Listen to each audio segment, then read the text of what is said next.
Hi guys, Rachel the Spunky Misfit girl here, and I thought I'd do something a little bit different today. I'm not at my craft desk. One of the products that I had on sale at Crafters Convention this latest time that was very popular, I actually very nearly sold out, was these embossed paper packs. It's just this variety of different textured embossed papers, which I love too, so I kind of expected it to be popular. And I thought I would show you guys how you can make your own if you're interested in investing in one of the Sizzix machines, or if you already have one and haven't cracked it out of the closet yet, which I know is true for some of you. So I got this baby probably, I don't know, a few months ago, and I haven't really used it a lot, but I've now just kind of started really getting more into embossing, and I just love it. So I thought I would just take you through a little bit of embossing, and it also die cuts.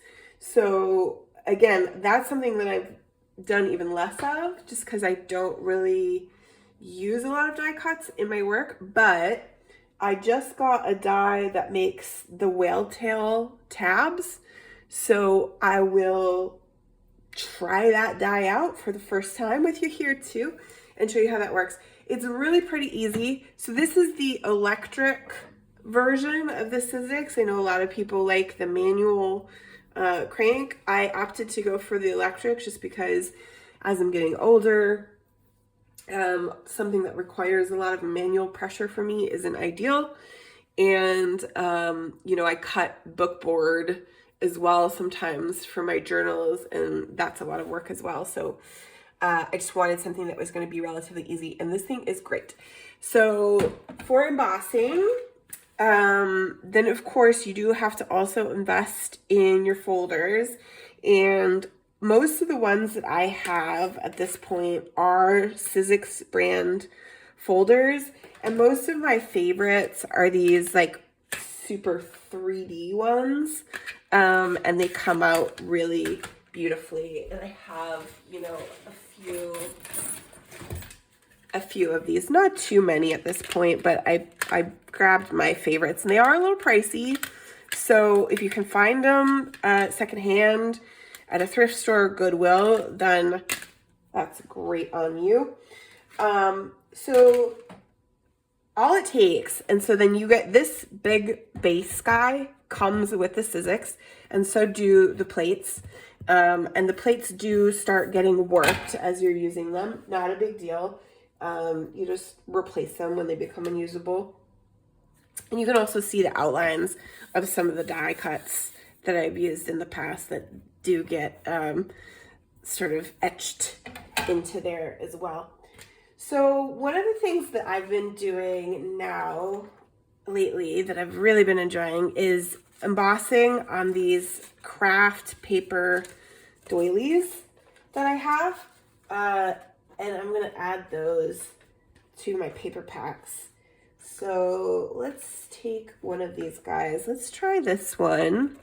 It has this really nice pattern, and I'm going to just slide this guy inside the folder, put him on top of the base with the plate over the top, turn my machine on, which I can't see really because of the light, and it just slides right through here, right like this. On its own. It's a little noisy.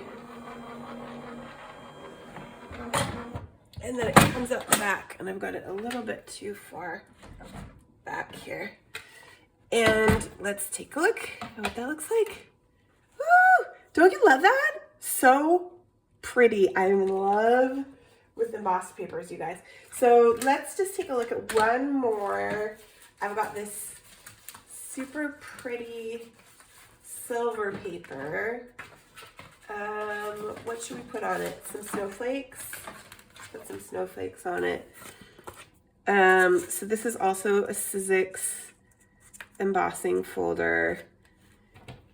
And same thing, it just goes right under that plate and right inside the machine. Super easy. And these are so great for adding to your journals and just adding an extra touch that makes them look all that much more professional and beautiful. And I am an affiliate on Amazon, so I will put the link in the description. If you decide to invest in one of these, please absolutely use my link. It will help me build my business. And I really super appreciate that for all of you who are fans. So now, die cutting, we are going to do this a little differently. With the die cutting, you have two other plates that come with your Sizzix.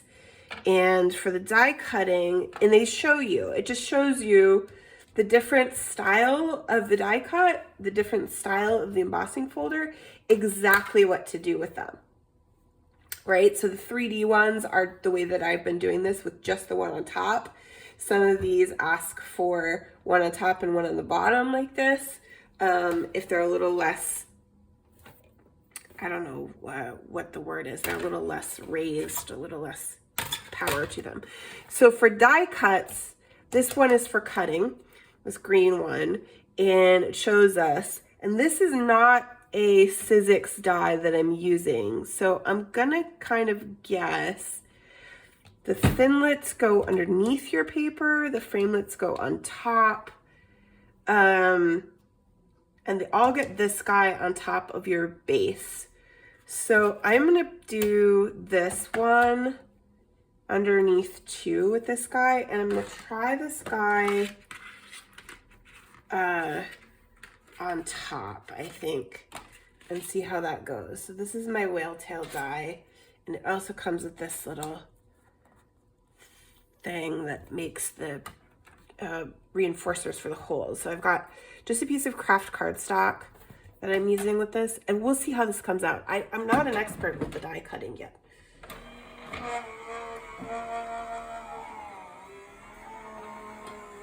It hasn't always worked for me. Sometimes I don't know. So we'll see. And I haven't used this die before, so it might not work at all. But you know what? I'm gonna put it through twice too before I even pull it up, just because sometimes, ooh! That didn't really sound like a good sound, did it, you guys?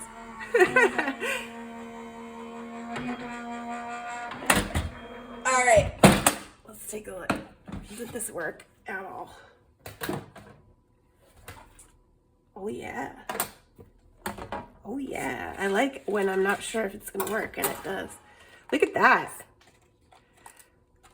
So actually, really what I want is to punch these little guys out, because I want these, although this is kind of fun, I want these whole though. But these are nice too for my reinforcers on my tags. I love that. So that is perfect, and that is how that works.